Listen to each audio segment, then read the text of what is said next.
vakarą visos seserys išėjo maudytis.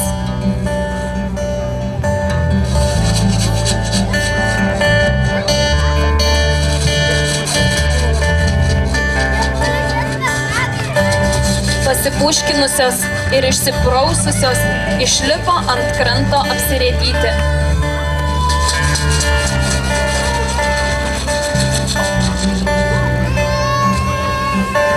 Jauniausiai tik žiūri, jos marškinių rankovėje žaltys įsirangęs. Kągi daryti?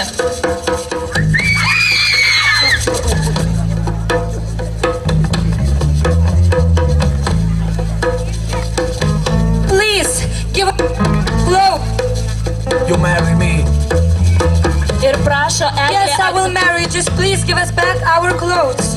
Ir prašo Eglė atiduoti drabužius, o žaltys prašnekė žmogaus balsu sako, duok Eglutė žodį, jog tekėsi už manęs, aš pats gražumu išlysiu. Ką darys Eglė? Ėmė ir prižadėjo tekėti už žalčio.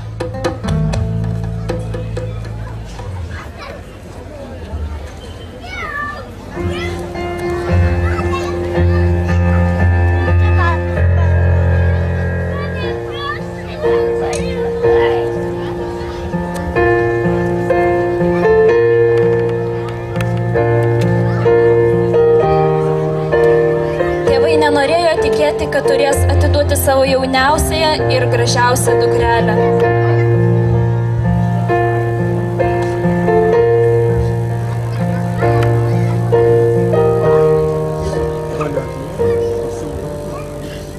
Ia-ți mireasă ziua bună, de la tată, de la mumă, de la frați, de la surori, de la grădina cu flori.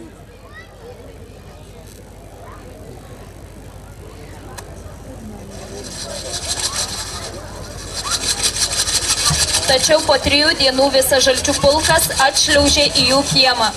Namiškiai Eglę apverkė, apraudojo ir atidavė žalčiams.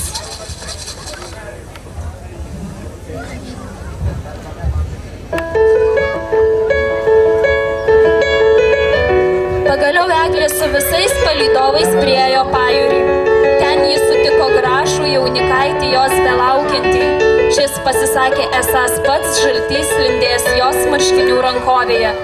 To jau persikėlė visi į žalčio rūmus, o ten buvo visa ko pilna. Ir Eglė aprimo, palinksmėjo, pagaliau ir visai namiškius ir tėviškę pamiršo.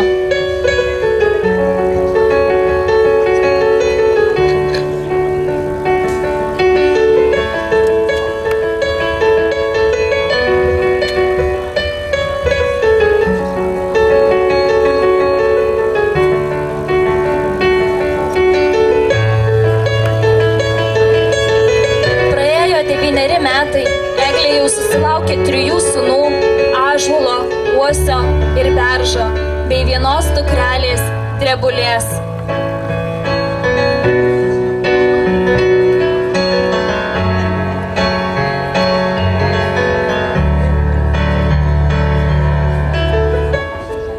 Ir vieną kartą jauniausiai dukra Drebulė paklausė mamos. Mother, where is your home? I will show you. Mamytė, o kur yra tavo namai? Tada jie atsiminė savo tėvus, brolius, seseris ir visą giminę.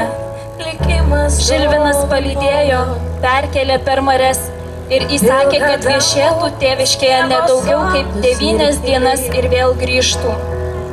Kai grįši, sako, tai eik viena su vaikais.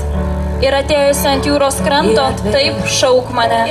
Žilvinė, žilvinėlį, jei tu gyvas, pieno puta, jei ne, kraujo. Ir jeigu, sako jis, pamatysi mariose atplaukiant pieno putą, tai žinok, jog aš dar gyvas. Jei kraujo puta, aš galą gavęs.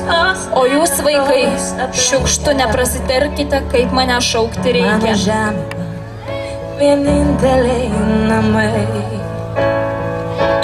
Tai pasakęs, atsisveikino su visais ir palinkėjo paviešėjus laimingai sugrįžti atgal. Nepakeis jos niekas niekada,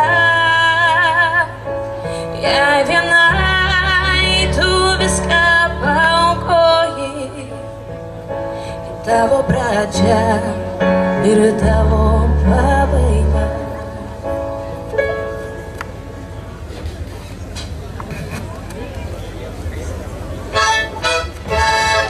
Tėviškėje Eglėje ties radosi neapsakoma linksmybė. Visa giminė, visi gentys ir kaimynai susirinko jos pasižiūrėti. Vienas per kitą klausinėjo, kaip ji ten gyvenasi su žalčiu. Ji tik pasakojo ir pasakojo. Visi ją vaišino, meilės kalbas kalbėjo, o ją ir nepasijuto, kaip 9 dienos prašoko.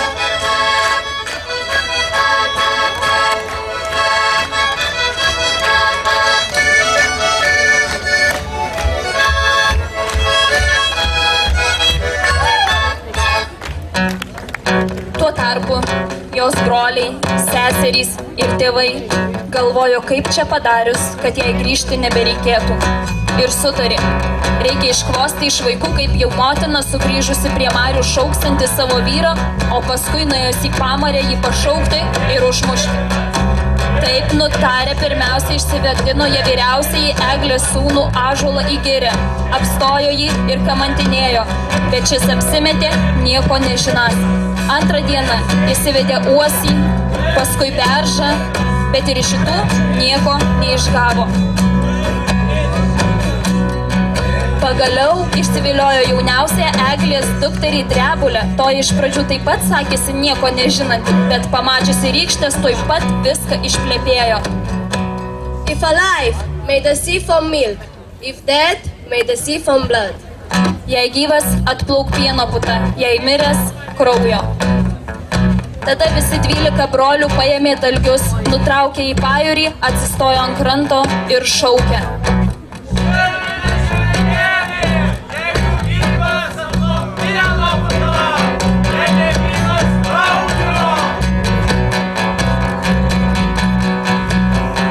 Kai tik tas atplaukė, tuoj visi vyrai supuolė ir užkapojo jį. Paskui sugrįžę namo, niekam nieko neprasitarė.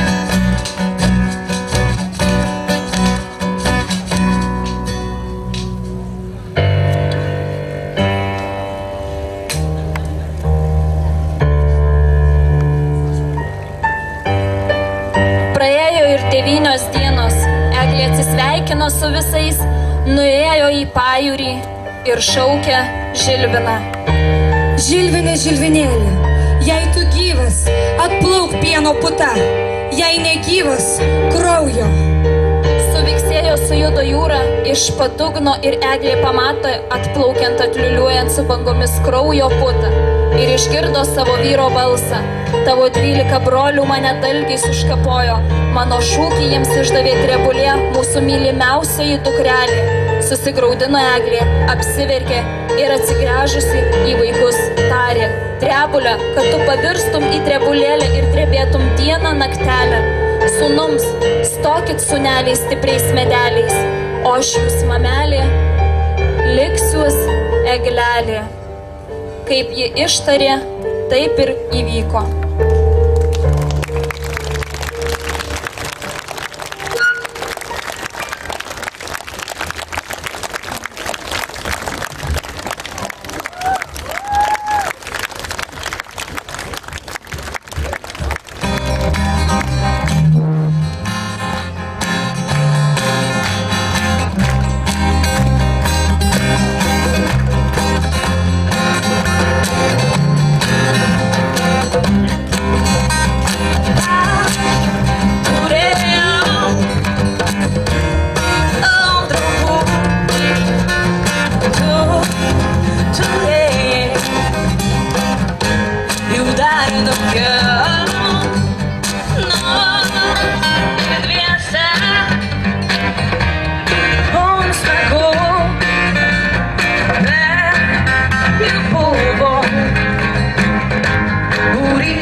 Illusion